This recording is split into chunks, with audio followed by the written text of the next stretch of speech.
Hey guys, Sarge, Earthwalker Primitive. What I'm doing today is working on a cook system for my little area here. As you've seen in past videos, I got my little workstation here with a log that I use for fires. But I want to start getting my pots and stuff up off the ground, and I want to go over a method of doing that today. Of developing a kitchen system, a bushcraft kitchen system, whatever you want to call it, to get it up off the ground. The version that we're going to be doing today is the high bar version, okay? And basically what we're doing is we're going to be putting the bar up so we can hang pots and whatnot into the fire. Now this is a little bit of a scaled down version, but it could not be a scaled down version. You can make it as big as you need to, make it as small as you need to. If you got a long fire that you work with, you can make a long one, with longer poles to make a long fire. I only have this little bit of area that I use. And that's all I need is a system for this. Alright, and a couple things you need. First off, you can use 2, 3, or 1 pieces of wood to make this.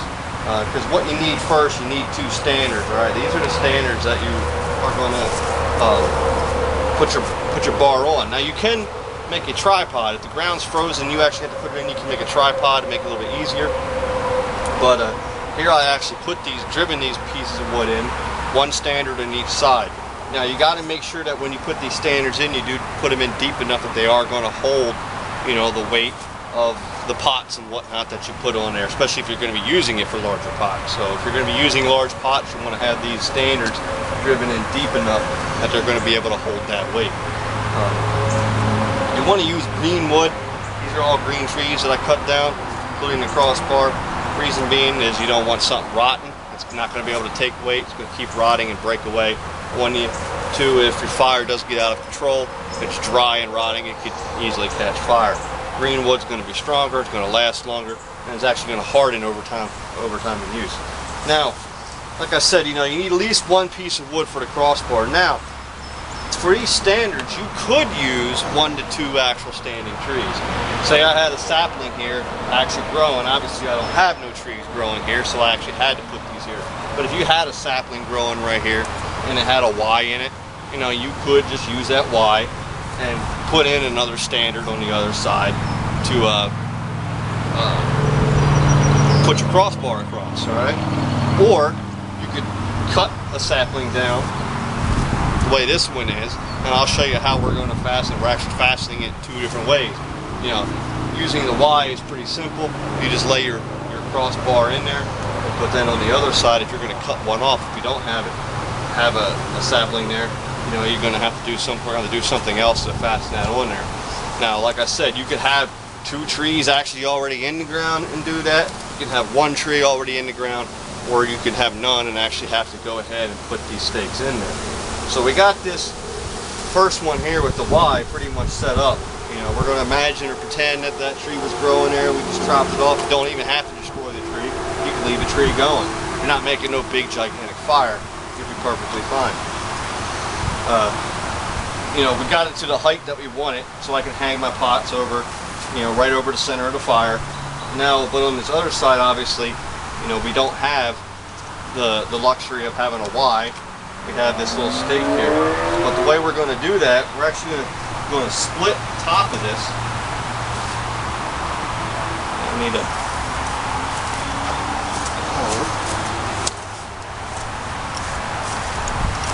What we're going to do is we're actually going to split just the top of this. We're not going to try to split it far. We're just putting a little bit of a split in this wood, the direction that the bar is going to be coming.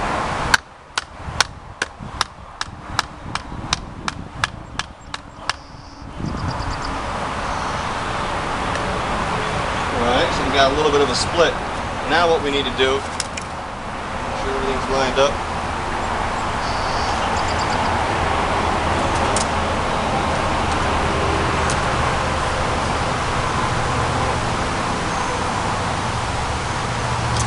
In order to fashion that in there,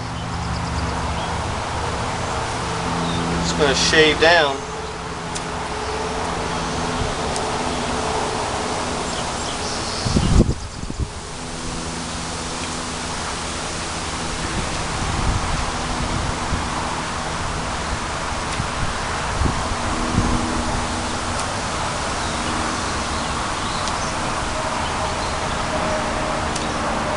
reason why I use green wood. It just makes it much easier to manipulate and work with.